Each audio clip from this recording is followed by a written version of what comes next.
Hi welcome back to my channel. ఈరోజు కథ నువ్వే కావాలి 27వ భాగాన్ని వినేద్దాం. పొద్దున్నే ఎక్కడికి తల్లి అని అడిగారు ప్రశాంతి గారు. అది ఆశ్రమానికి అమ్మమ్మ, ఇప్పుడే వచ్చేస్తాను అన్నది.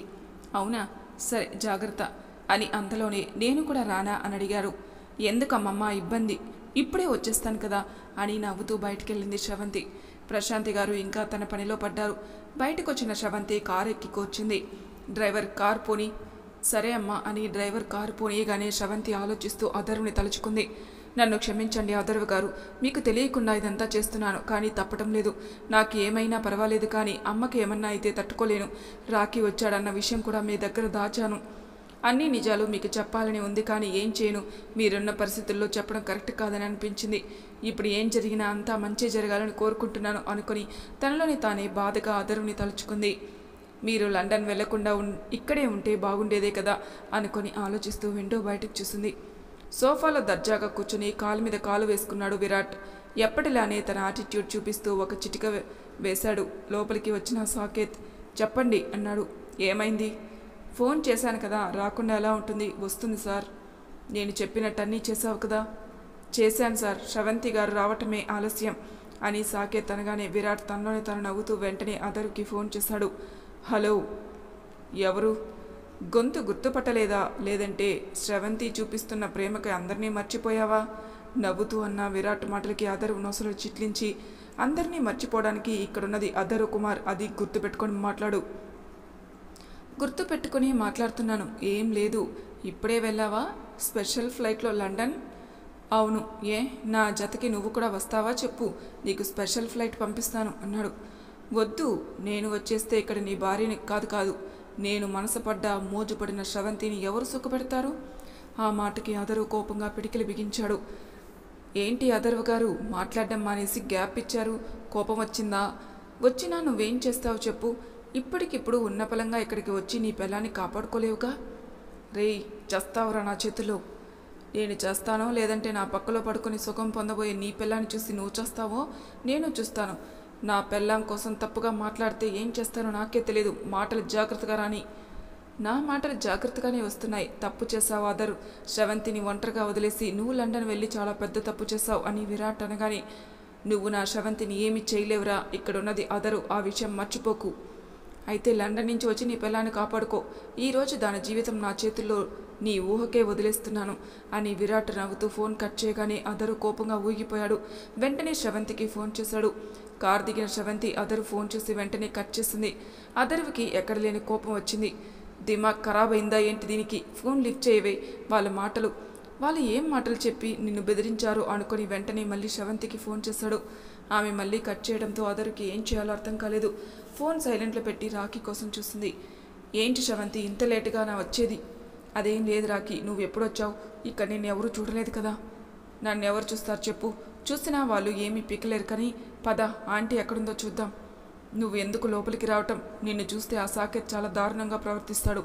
అసలే నేను చంపాలని చూసినవాడు. నువ్వు బ్రతికున్నావని తెలిస్తే నిజంగానే నిన్ను చంపేస్తాను. ప్లీజ్ రాఖీ, నువ్వు బయటే ఉండు. నేను బయట ఉంటే నువ్వు లోపల సేఫ్గా ఉంటావా? సూటిగా అడిగాడు రాఖీ. చెప్పు, లోపల నువ్వు సేఫ్గా ఉంటానంటే నేను ఇక్కడ బయట ధైర్యంగా ఉంటాను. అసలు నేను బ్రతుకుతానో లేదో అన్న నమ్మకం కూడా లేదు నాకు. కనీసం నువ్వైనా క్షేమంగా ఉండాలని. నువ్వు ఒకరి సొంతమయ్యావని నీ మీద ఇష్టాన్ని ఎలా వదులుకుంటాను? ప్లీజ్, నేను ఇంటి వెనక వైపు నుంచి వస్తాను అని శ్రవంతి ఎంత చెప్తున్నా వినకుండా ఇంటి వెనక వైపుకి వెళ్ళాడు రాఖీ. శ్రవంతి ఆలోచిస్తూ ఆ బంగ్లా అంతా చూసింది. చాలా పెద్దదిగా ఉంది. సుమారు ఒక 30 గదులైనా ఉండొచ్చు. అమ్మని ఎక్కడ పెట్టుంటాడు అనుకుని పైకి ధైర్యంగానే ఉన్న లోపల మాత్రం శ్రవంతికి చాలా భయం వేసింది. బయట హాల్లో కూర్చొని ఆమె రాక కోసం ఎదురు చూస్తున్నాడు సాకేత్. లోపల అడుగుపెట్టిన శ్రవంతిని చూడగానే సాకేత్ ఒక రకమైన కామపు చూపుతో శ్రవంతిని కింద నుంచి పై వరకు చూసి నవ్వుతూ చప్పట్లు కొట్టాడు. ఆమెపై ఒక్కసారిగా పూల వర్షం కురిసింది. ఎంత అందం! బాగానే ఉన్నావు. అప్పటికంటే ఎక్కువగా ఇప్పుడే మరింత అందంగా ఉన్నావు తెలుసా? నీ చెత్త వాగుడాపి ముందు మా అమ్మ ఎక్కడుందో చెప్పు. అరే చెప్తాను, కంగారెందుకమ్మా? అయినా ఏంటి ఒక్కదానివే వచ్చావు? నీ మొగుడెక్కడ? నా కొడుకు లండన్ వెళ్ళాడు కదా, ఇంకా ఇంట్లో ఎందుకుంటాడు? అందుకే మీతో సుఖం పొందడానికి వచ్చింది నా కోడలు అని రూమ్ నుంచి బయటకు వస్తూ అన్నాడు జయదేవ్. మావయ్య అంటూ జయదేవ్ని చూసి షాక్ అయింది శ్రవంతి. ఏంటి కోడలు పిల్ల, షాక్ అయ్యావా? ఇక్కడ మీ మావయ్యని చూసి ఎందుకు షాక్ అవ్వదు? ఇప్పుడు మనం ఇచ్చే షాకులకి పిల్లకి మతిపోతుంది కదా అని సాకేత్ అనగానే శ్రవంతికి నోట మాట రాలేదు. తన మామయ్య మామగారు చేతులు కలిపారని గ్రహించిన శ్రవంతి ఇద్దరి వైపు కోపంగా చూస్తుంది. ఏంటి అలా చూస్తున్నావు? నీకు మీ అమ్మ కావాలితే ముందు నువ్వు విరాట్ని కలవాలి. ఏంటి? అవును, నీ కోసం వాడి దగ్గర కోట్లు కోట్లు డబ్బులు వసూలు చేశాను. విరాట్ నీ సుఖం కోసం, నీ అందం కోసం రూమ్లో వెయిట్ చేస్తున్నాడు. నువ్వు కానీ వెళ్ళలేదో వాడు నా అంత మంచివాడైతే కాదు. వాడు కన్ను మీ అమ్మ మీద పడినా పడుతుంది. ఎందుకంటే అక్క కూడా నీలానే అందంగా ఉంటుంది కదా అని సాకేత్ అనగానే శ్రవంతి కోపంగా సాకేత్ చెంపపై కొట్టింది. చంపేస్తాను. మా అమ్మకి ఆ గతి పట్టించారంటే మీకు డబ్బు మీద ఎంత ఆశగా ఉంటే మీ ఇంట్లో ఉంటారుగా ఆడవాళ్ళు, వాళ్ళని తీసుకొనిరా అనగానే సాకేత్ జయదేవ్ ఇద్దరు శ్రవంతిని కోపంగా చూశారు. ఫ్యామిలీ అంటే అంత కోపం వస్తుంది మీ ఇద్దరికి? మరి మా అమ్మని ఆ రకంగా మాట్లాడితే నాకెంత కోపం వస్తుంది? ఎందుకంటే నువ్వు మీ అమ్మ దిగజారిన ఆడవాళ్లే కదా అని జయదేవ్ అనగానే శ్రవంతి కోపంగా జయదేవ్ చెంప చెల్లుమనిపించింది. ఏంటే నా పార్ట్నర్ని కొట్టావు అని సాకేత్ శ్రవంతి జుట్టు పట్టుకుని చప్పట్లు కొడుతూ నవ్వుతూ బయటకు వచ్చాడు విరాట్. సాకేత్ అది పిలుపు కాదు, అరిపే. విరాట్ అరుపుకి సాకేత్ భయంగా శ్రవంతి జుట్టును వదిలాడు. శ్రవంతి కోపంగా వెనక్కి తిరిగి విరాట్ని చూసి షాక్ అయింది. హాయ్ బంగారం అంటూ నవ్వుతూ ముందుకొచ్చి శ్రవంతి చేతిని పట్టుకున్నాడు.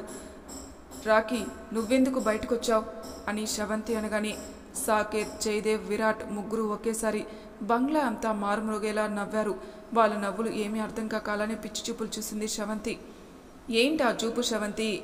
ఆయనే విరాట్ రాకేష్ వర్మ, ముద్దు పేరు రాకీ అని సాకేత్ నవ్వుతూ అనగానే శ్రవంతి షాక్గా చూసింది.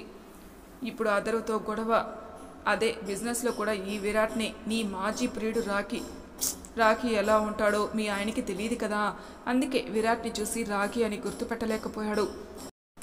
నువ్వు విరాట్ రాకీ అంటూ శ్రవంతి మాటలు రాక షాక్తో తడబడుతుంటే రాకీ నవ్వుతూ, అవును, కానీ ఏం చేయను, నేను నిజంగానే లవ్ చేశాను. కానీ ఎప్పుడైతే నువ్వు సాకేత్ చేతుల్లో నలిగిపోయావో అప్పుడే నీ మీద ప్రేమ చచ్చిపోయి కోరిక కలిగింది అని రాకీ అనగానే శ్రవంతి మెదడంతా మొద్దుబారిపోయింది. షాక్ అవ్వకు శ్రవంతి, ఎప్పుడైతే సాకేత్ నిన్ను అనుభవించాడో అప్పుడే నువ్వు ప్రతివ్రతవి కాదని అర్థమైంది. కానీ ఏం చేయను, నీ మీద కోరిక ఒక్కసారిగా పెరిగిపోయింది. అందుకే సాకేత్తో చేతులు కలిపాను. అప్పుడు కాదు, కొన్ని రోజుల తర్వాత. నా మాయ మాటలతో కపట ప్రేమతో సొంతం చేసుకున్నానే నీ మీద కోరిక చావలేదే. ఎందుకంటే అంత అందం చూస్తే ఎవరైనా ఊరుకుంటారా చెప్పు? అంటే నువ్వు కూడా మాటలు రాక మోసం చేశావా అన్నట్టు చూసింది శ్రవంతి. చెప్పాగా, మొదట మోసం చేయలేదు, కానీ సాకేత్ భయంతో నువ్వు నా ఇంటికి వచ్చావు చూడు. కావాలనే లేని ప్రేమను నటించి నేను నా సొంతం చేసుకున్నాను. పెళ్లి చేసుకోవాలని నేను కావాలనే లండన్ వెళ్ళాను. అసలు నాకు యాక్సిడెంట్ అనే అవ్వలేదు తెలుసా, చచ్చిపోయినట్టు నమ్మించాను అని రాఖీ అనగానే శ్రవంతి అలానే బిత్తరపోయి చూసింది. లేకపోతే నిన్నెవరు చేసుకుంటారే? ఆ అదర్కి మతి లేదు కాబట్టే నిన్ను భారీగా చేసుకున్నాడు. నువ్వు ఎంతమంది దగ్గర పడుకున్నా కానీ అందరూ అలా ఉండరు కదా, ఎవరిష్టం వాళ్ళది. శ్రవంతికి ఏం మాట్లాడాలో అర్థం కాలేదు. చైర్లో కట్టిపడేసి ఉన్న సౌజన్య కూతురు వైపు చూసి వెక్కి వెక్కి ఏడ్చింది. ఇప్పుడు వీళ్ళ చేతుల్లో నా కూతురు జీవితం నాశనమైతే మాకు చావు తప్ప ఇంకా ఏముంటుంది? శ్రవంతి షాక్ నుంచి తేరుకునే లోపే రాఖీ ఆమెను ఎత్తుకుని ఎదురుగా ఉన్న రూమ్కి తీసుకుని వెళ్ళాడు. ఏయ్ వదులు, లేదంటే ఏం చేస్తానో నాకే తెలీదు. అవును, నీకే తెలీదు, నువ్వేం చేస్తావు, నీ పిచ్చి కాకపోతే నా చేతుల్లో నలగడం తప్ప అంటూ శ్రవంతిని బెడ్ మీదకి నెట్టి బెడ్ మీద కాలు వేసి నవ్వుతూ చూస్తాడు రాఖీ. ఆ నవ్వు ఎంతోసేపు ఉండదు. నిజమైన ప్రేమ అనుకున్నాను, కానీ ఇంతటి మోసం ఉంటుందని గ్రహించలేకపోయాను. ఎంత మాయ చేశావరా, ఎన్ని మాయ మాటలు చెప్పావు. నువ్వు లేకపోతే నేను బ్రతకలేనని, అనాథని, చచ్చిపోతానని. అవును, అవి నిజంగానే హార్ట్ఫుల్గా చెప్పాను, కానీ ఎప్పుడైతే నువ్వు సాకేత్ ఒక్కటయ్యారో అప్పుడే నా మనసులో నీ మీద ప్రేమ చచ్చిపోయింది బంగారం. కానీ బాగానే డ్రామా ప్లే చేశాను కదా. నువ్వే చెప్పవే, ఒకరి పక్కన కాదు చాలామంది పక్కన పడుకున్నావు. అలాంటిది నేను ఎలా పెళ్లి చేసుకుంటానే అంటూ శ్రవంతి పాదాన్ని పట్టుకొని, నీ పాదం చూసావా, చూస్తుంటేనే ముద్దు పెట్టుకునే అంత అందంగా సుకుమారంగా ఉంది. నీ పాదమే ఇంత అందంగా ఉన్నప్పుడు నీలో అన్న ప్రతి అణువణువు, ఇంకా నీ బోడీ అంటూ నోటికొచ్చిన కామెంట్స్ చేశాడు రాఖీ. శ్రవంతి కోపంగా రాఖీ పట్టుకున్న కాలుతోనే అతని గుండెల మీద గట్టిగా తన్నింది. అమ్మో, అమ్మాయి గారికి చాలా బలం ఉందే అంటూ నవ్వుతూ హార్ట్ దగ్గర చేయి వేసుకుని, వద్దు, నా చేత నువ్వు దెబ్బలు తినడం నాకు ఇష్టం లేదురా, ప్లీజ్ బుద్ధిగా అన్నీ మూసుకొని కోఆపరేట్ చేయి. లేదంటే నేను ఒక్కనే కాదు, బయట అందరూ నీతో సరసం ఆడాలని, నిన్ను పొందాలని ఎంతో ఆశగా చూస్తున్నారు. ఉంటుంది, ఎందుకుండదు. ఆశ ఎవరికి ఎలా బుద్ధి చెప్పాలో నాకు బాగా తెలుసు. అంటూ అక్కడే ఉన్న ఖాళీ బీరు బాటిల్ తీసుకుని పగలగొట్టి రాకీ చేతిని గట్టిగా పట్టుకుని బెడ్ మీదకి నెట్టి అతని గొంతు దగ్గర పెట్టేసరికి రాకీ షాక్గా చూశాడు. ఏంట్రా భయపడుతున్నావా? చామని దగ్గర నుంచి చూస్తుంటే భయంగా ఉందా అంటూ అతని గొంతు దగ్గర బాటిల్ కొంచెం దింపేసరికి రాకీ కోపంగా శ్రవంతిని వెనక్కి నెట్టాడు. ఆ మాంతం వెనక్కి పడిపోయిన అంతలోనే బాటిల్ తీసుకుని, రేయ్ నా కొడక, దగ్గరకు వచ్చావంటే ఊరుకునేది లేదు, ఎక్కడ పొడుస్తానో కూడా తెలీదు, సిగ్గులేని కుక్క, ఆడదంటే అంత లోకం అయిపోయిందా ఏంట్రా నీకు? నీకు దమ్ముంటే నా మొగుడితో ఫైట్ చేసి నీ మగతనం ఏంటో చూపించు, కానీ నువ్వు అలా చేయలేవే. ఎందుకు అంటే నువ్వు అసలు మగాడివే కాదు. నా వంటి మీద చేయి వేసే ముందు ఆలోచించు. ఇక్కడ ఉన్నది పల్లెటూరి శ్రవంతి కాదురా, శ్రవంతి అద్దరు కుమార్. ఏంటి అర్థమైందా? నా మొగుడికున్న బలుపు తలపొగురు అన్నీ బాగా వంట పట్టించున్నాను. నువ్వు కాదురా, ఎంతమంది వచ్చినా నన్ను ఎవడు ఏం పీకలేడురా. రంట్రా. ఎప్పుడైతే నా తనువు నా అద్దరుకి ఇచ్చానో అప్పుడే అనుకున్నాను, చావైనా బ్రతుకైనా అన్నీ నా మొగుడితోనే అని.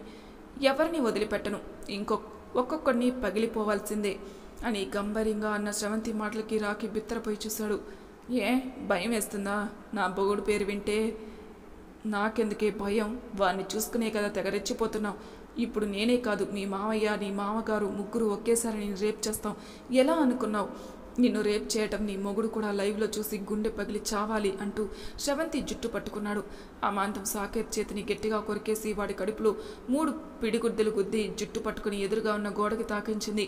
బయట ఉన్న సాకేత్, జయదేవ్, రాకీ రూమ్ నుంచి పగిలిన వస్తువులు సౌండ్ రావడంతో, సాకేత్ ఏంటి లోపల ఆ సౌండ్స్?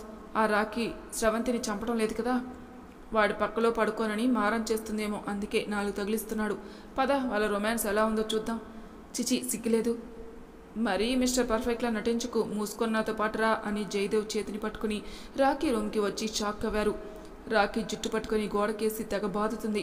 ఒకవైపు రాకీ తన కాళ్ళతో శ్రవంతి కాళ్ళని పచ్చడి చేస్తున్న ఆ బాధని తట్టుకుంటూ కసిగా వాణ్ణి కొడుతుంది.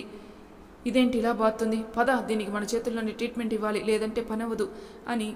అది నిజమే అని జయదేవ్, సాకేత్ ఇద్దరు శ్రవంతిని వెనక నుంచి పట్టుకుని గోడకి నెట్టి కోపంగా చూశారు. ఏం చూసుకొని తెగ రెచ్చిపోతున్నావు?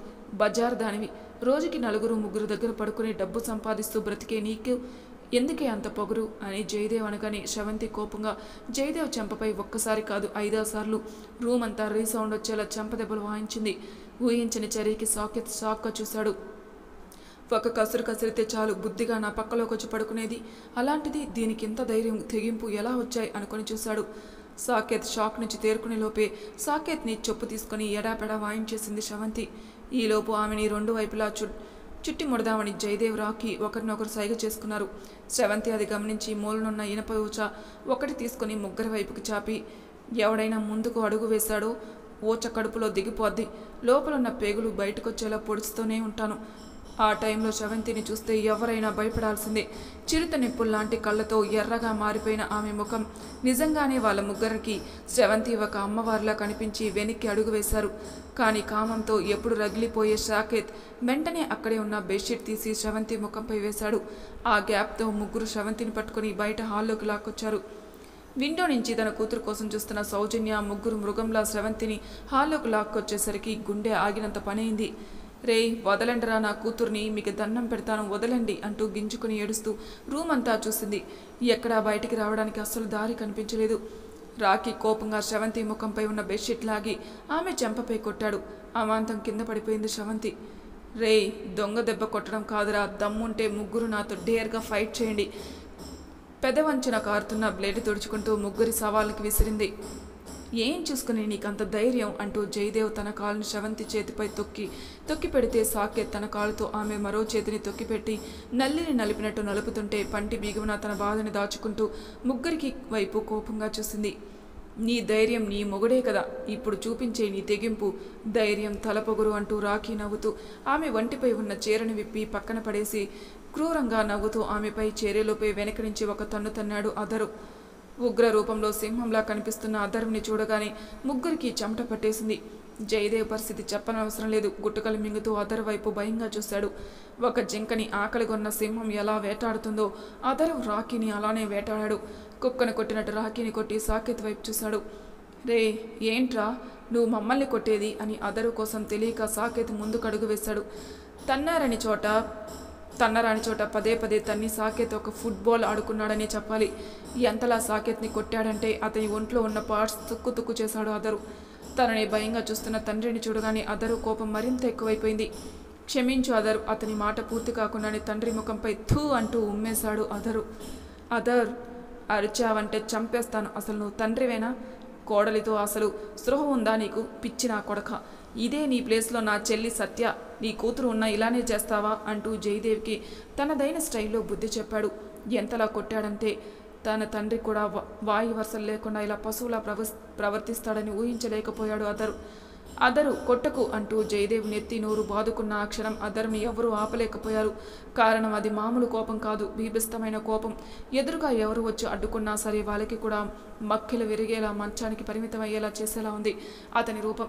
కసితీరా ముగ్గురిని కొడుతూ తనతో పాటు వచ్చిన పోలీసులు లోపలికొచ్చి ముగ్గురిని అరెస్ట్ చేశారు. వాళ్ళ ముగ్గురిని చూసిన పోలీసులు కూడా షాక్గా చూశారు. అదరు కొట్టిన దెబ్బలకి వాళ్ళు చనిపోవటం ఒక్కటే తక్కువ.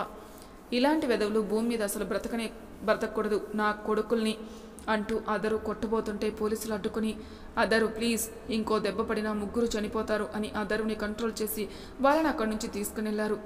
ఆ క్షణం అదరుని చూసిన శ్రవంతి అతన్ని కదిలించలేదు. చీరని తీసుకుని సౌజన్య రూమ్ డోర్ ఓపెన్ చేయగానే సౌజన్య ఏడుస్తూ శ్రవంతిని హత్తుకుంది. బంగారం, నీకేం కాలేదు కదా? ఎందుకు అమ్మా నీకే ఇలా జరుగుతుంది? ఆ దుర్మార్గులు నిన్ను ఏమీ బాధ పెట్టలేదు కదా? ఈ రక్తం ఏంటి అని బాధగా శ్రవంతి చెంపపై చేయి వేసి చిన్నపిల్లలా వెక్కి వెక్కి ఏడ్చింది సౌజన్య. అమ్మ ఊరుకో అమ్మా, నాకేం కాలేదు, చూడు ఎలా చిక్కిపోయావో అంటూ ఏడుస్తూ తల్లిని హత్తుకుని కాసేపు తల్లి భుజంపై తలని వాల్చింది. చాలా రోజుల తర్వాత ఆ అమ్మని చూసేసరికి శ్రవంతికి ఏడుపు వచ్చేసింది. ఆ దుర్మార్గుడు నిన్ను చాలా బాధ పెట్టాడు కదా అమ్మా. వాడు ఎంత బాధ పెట్టినా నేను బాధపడలేదమ్మా. కారణం నాకు నువ్వు తోడుగా ఉన్నావు కదా అంటూ శ్రవంతి నుదుటిన ప్రేమగా ముద్దు పెట్టింది సౌజన్య గుండెలపై తలని వాల్చి బయట కోపంతో ఊగిపోతున్న అదరుని చూడగానే శ్రవంతి ముఖంలో సంతోషం, నవ్వు. నిజంగానే పిచ్చిదాన్ని చేశావు కదరా నీ ప్రేమతో అనుకొని తనలోని తాను నవ్వుకొని, అమ్మ పద ఇంటికెళ్దాం అని సౌజన్య చేతిని పట్టుకొని బయటకొచ్చి, నువ్వు కారులో కూర్చో అమ్మా, నేను ఆయనతో మాట్లాడి వస్తాను అన్నది. సరే తల్లి అని బయట ఉన్న కారులో కూర్చుంది సౌజన్య. అడుగులో అడుగు వేసుకుంటూ అదరు దగ్గరకు వచ్చింది. ఏవండి అంటూ అతని భుజంపై చేయి వేసింది శ్రవంతి. క్షణకాలంలో ఆమె చెంప చెల్లుమనిపించాడు అదరు. ఊహించని చర్యకి భయంగా చూసింది శ్రవంతి. చంపేస్తాను దగ్గరికి వచ్చావంటే. అసలు ఏమనుకుంటున్నావే నీ గురించి నువ్వు? నేను రావటం ఆలస్యమైతే నీ జీవితం ఏమయ్యేది? నాకేం కాదు కదండి. మాట్లాడావంటే నాలుక చీరేస్తాను. సరే నాలుక ఎందుకు, కర్ణ చంపేయండి. నేను రాకపోయి ఉంటే వాళ్ళ చేతుల్లో నీ జీవితం అని అదరు కోపంగా మాట్లాడుతుంటే శ్రవంతి నవ్వుతూ అదరుని హత్తుకుని, రేయ్ పిచ్చి, నేను ఒకప్పటి శ్రవంతిని కాదు భయపడ్డానికి, అదరు పెళ్ళాన్ని. ఎవరికి భయపడ్ను. నా మొగుడికున్న గట్స్, తలపగురు అన్నీ నాకు ఎక్కువగానే ఉన్నాయి అన్నది. నిన్ను అంటూ కోపంగా చూశాడు. నాకు అర్థమైందండి మీ బాధ. నిజం చెప్పాలంటే చాలా వరకు ఫైట్ చేశాను, కానీ లాస్ట్ మినిట్లో ఆ సాకేత్ గాడి నాకు ముసుగు వేసి దెబ్బ కొట్టాడు. లేదంటే నా చేతుల్లో అప్పడం అయిపోయేవారు ముగ్గురు అని అంతలోనే. కానీ మీరు లండన్ వెళ్ళలేదా? లేదు. మరి ఎలా వచ్చారు? నువ్వు రాఖీని కలిసినట్టు నాకు తెలుసు. ఏంటి అని షాక్గా చూసింది. నువ్వు చెప్తావేమో అని చూశాను, కానీ ఎందుకు నువ్వు చెప్పలేదో నాకు తెలీదు. అంతేకాదు నైట్ సాకేత్ ఫోన్ చేసి నేను బెదిరించడం కూడా చూశాను. అప్పటికి నిజం చెప్తావేమో అని వచ్చాను, కానీ నువ్వు చెప్పలేదు. అందుకే లండన్ వెళ్ళాలని అనుకున్నా. నేను వెళ్ళటం కరెక్ట్ కాదని అనిపించింది. అంతేకాదు రాఖీ ఎప్పుడైతే నేను కలిశాడో అప్పుడే అనిపించింది విరాట్గా తను డబుల్ గేమ్ ఆడుతున్నాడని. అందుకే లండన్ వెళ్ళినట్లు నిన్ను నమ్మించాను. నిన్ను ఫాలో అవి ఇంత దూరం వచ్చాను. వాళ్ళు నిన్ను ఏం చేశారు, నువ్వు వాళ్ళని ఏం చేశావో అన్నీ చూశాను. నిజంగా చాలా గర్వంగా ఫీల్ అవుతున్నాను. నువ్వు నా భార్య అయినందుకు.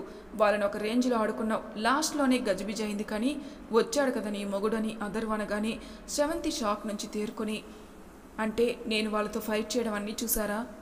ఎస్ అంటూ పొగరుగా చూశాడు. మరి ఎందుకు ముందు నుంచి రాలేదు? నీ ధైర్యం ఏంటో తెలియాలని నేను కావాలని రాలేదు, కానీ నాన్న కూడా ఇంతలా దిగజారుతాడని అస్సలు అనుకోలేదే. మీరేంటండి? నేను అనుకోలేదు. నిజంగానే షాక్తో బిగుసుకుపోయాను. చాలా కోపం వచ్చింది. అందుకే కోపంలో వాళ్ళని ఎలా కొట్టానో ఎలా తిట్టానో కూడా నాకే తెలియదు. ఆడపిల్లకి ఈ రోజుల్లో సేఫ్టీ ఎక్కడుందండి? వాయ వరుసలు లేకుండా చివరికి ముసలి వాళ్ళు కూడా చిన్న పిల్లల్ని వదలటం లేదు. అవును శ్రవంతి, రోజులు ఇంత భయంకరంగా ఉంటాయని తెలియదు కదా. ముందు నువ్వు జరిగింది మర్చిపో, పదా ఇంటికెళ్దాం. అమ్మమ్మకి ఏమని సమాధానం చెప్తారండి? జరిగిందే చెప్తాను, భయం ఎందుకు అని నవ్వుతూ శ్రవంతిని దగ్గరికి తీసుకుని కారు ఎక్కాడు అదరు. కాసేపటికి కారు ఇంటి ముందు ఆగడంతో ముగ్గురు లోపలికి వచ్చారు. అదరు, నువ్వేంట్రా ఇక్కడ, లండన్ వెళ్తానన్నావు అంటూ శ్రవంతి ముఖంపై ఉన్న దెబ్బలు చూసి ఏదో జరిగిందని గ్రహించి, రే ఏం జరిగింది, నువ్వు అసలు లండన్ వెళ్ళలేదు కదా, ఏం జరిగిందో నీ మనవరాలను అడుగు నానమ్మ చెబుతుంది అని అదరు అనగానే అప్పుడే లోపలికి వచ్చారు సత్య, ధనుష్. ఏం జరిగింది, అసలు పొద్దున్నుంచి కూడా మీ నాన్న కనిపించడం లేదు, అసలు ఏం జరిగిందో టెన్షన్ పెట్టకుండా చెప్పండిరా అని ప్రశాంతి గారు అనగానే అదరు జరిగిన విషయం అంతా చెప్పాడు. అంతా విన్న ప్రశాంతి గారికి, సత్యకి, ధనుష్కి ఎక్కడ లేని కోపం వచ్చింది. ఏంటి, వాళ్ళతో కలిసి మీ నాన్న శ్రవంతిని? అవును నానమ్మ అని అదరు కోపంగా చూసేసరికి ప్రశాంతి గారు తల కొట్టుకుని ఏడ్చారు. సత్యకి కూడా ఎక్కడ లేని కోపం వచ్చి తనలోని తాను తిట్టుకుంది. నాన్న ఇలా చేశారా అంటూ అదరు చేతిని పట్టుకుంది. సత్య వెంటనే చెల్లి చేతిని విసిరికొట్టి, ఎందుకొచ్చావు ఈ ఇంటికి, వెళ్ళు మీ అమ్మ దగ్గరికి. అన్నయ్య, ఆ రోజున నువ్వు కూడా నన్ను ఒంటరి వాడిని చేసి వెళ్ళిపోయావు, ఇప్పుడు అన్నయ్య అంటూ వస్తే కనుకరిస్తానన్నా అనే అమ్మలో మార్పు కోసం వెళ్ళాను, కానీ నువ్వంటే ఇష్టం లేక కాదన్నయ్య. అమ్మ మనసు మార్చి మళ్ళీ మన ఇంటికి తిరిగి తీసుకురావాలని ఆలోచించి వెళ్ళాను, కానీ నువ్వంటే ప్రేమ లేక కాదు, నిన్ను ఒంటరి వాడిని చేయాలని కాదన్నయ్య. అవునా, వచ్చిందా అమ్మలో మార్పు సూటిగా అడిగాడు అదరు. అన్నయ్య అంటూ సత్య ఏడుస్తూ చూసేసరికి వాళ్ళలో మార్పు రాదని, ఒంటరిగా ఉన్నాను, కనీసం నిన్నైనా బాగా చూసుకొని నిన్ను ఒక ఇంటి దాన్ని చేయాలని ఎన్నో కలలు కన్నాను, కానీ ఆ రోజున నా మాట కాదని అమ్మతో ఉంటానని వెళ్ళిపోయావు. ఇన్ని సంవత్సరాలకి మళ్ళీ అన్నయ్య అంటూ చేతిని పట్టుకున్నావు, నిన్ను ఏమనాలి సత్య? నేను ఎందుకు వెళ్ళాను కారణం చెప్పినా కూడా నువ్వు అలా అపార్థం చేసుకుంటే ఎలా అన్నయ్య?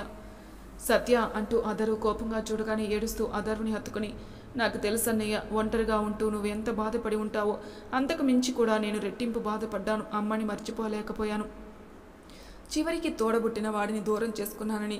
ప్లీజ్ అన్నయ్య, ఇకనైనా నన్ను క్షమించు. ఎందుకన్నయ్య, మన అమ్మ నాన్నలే ఇలా ఉన్నారు, ఇన్ని రోజులు నాన్న మంచివాడే అనుకున్నాను, కానీ కనీసం ఇంటి కోడలను కూడా చూడకుండా నాన్న ఇలా ప్రవర్తిస్తారని అస్సలు అనుకోలేదు. నాన్న చూస్తే అలా ఉన్నాడు, అమ్మ చూస్తే ప్రెస్టేజ్, పరువు, లగ్జరీ అంటూ తన లోకంలో తను ఉంది. కనీసం పిల్లలు ఎందుకన్నయ్య, వాళ్ళకి కొంచెమైనా ప్రేమ లేదు? సూటిగా అడిగిన సత్య మాటలకి అతను మనసు చివుక్కుమంది.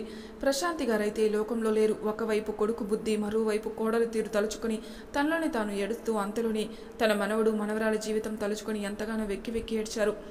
అంతా నా కర్మ, ఏం చేయను, వాళ్ళు ఇలా తయారవుతారని అస్సలు అనుకోలేదురా, మీ ఇద్దరిని చూస్తుంటే తలుచుకుంటేనే బాధగా ఉంది అని ప్రశాంతి గారు అనగానే అదరు, సత్య బాధగా చూశారు.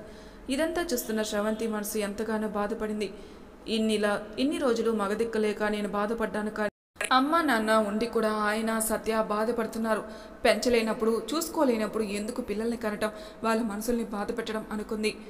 ఊరుకోనానమ్మ, ఎందుకు బాధపడుతున్నావు? అమ్మ నాన్న లేకపోయినా మాకు తోడుగా పెద్ద దుక్కివి నువ్వున్నావు కదా, ఎంతకాలం ఉంటానరా అని ప్రశాంతి గారు అనగానే అందరూ బాధగా చూశారు. నువ్వు మా పిల్లల్ని చూసుకోవాలి కదా అమ్మమ్మ, ఎందుకు ముందుగానే భవిష్యత్తు కోసం ఆలోచిస్తారు, ఈ క్షణం కోసం ఆలోచించాలి. కానీ శ్రవంతి మాటలకి ప్రశాంతి గారు ఏడుస్తూ చూశారు. నా కొడుకు తరపున నేను క్షమాపణ చెబుతున్నాను, క్షమించు తల్లి. అయ్యో అమ్మమ్మ, ఏంటి మీరు చిన్నపిల్లలా ఏడుస్తున్నారు? చూడండి, ఎప్పుడు కమాండింగ్గా ఉండే నా మగుడు కూడా ఈరోజు చిన్నపిల్లాళ్ళ ముఖం పెట్టుకుని ఎలా బాధపడుతున్నాడు అని శ్రవంతి అనగానే అందరూ అదరు వైపు చూశారు. నిజంగానే అదరు ముఖం అంతా ఎర్రగా అయిపోయింది. అమ్మమ్మ, ఏంటి శ్రవంతి, ఏడ్చే అబ్బాయిని నమ్మకూడదు అంటారు కదా? అవును, అయితే మీ మనవన్ని నమ్మకూడదు, చూడండి ఎలా ఏడుస్తున్నాడు అని శ్రవంతి అనగానే అదరు కోపంగా చూశాడు. ఏంటా చూపు, నీ చూపుకి భయపడే వాళ్ళు ఎవరు లేరు ఇక్కడ, ఉన్నది శ్రవంతి, అదరు కుమార్, జాగ్రత్త, నాతో పెట్టుకుంటే ప్రాణాలతో చెలగాటమే, చూపుడు వేలు చూపిస్తూ బెదిరిస్తూ అన్న శ్రవంతి మాటలకి అదరు కోపంగా ముందుకొచ్చాడు. వెంటనే పరుగు అందుకుంది శ్రవంతి.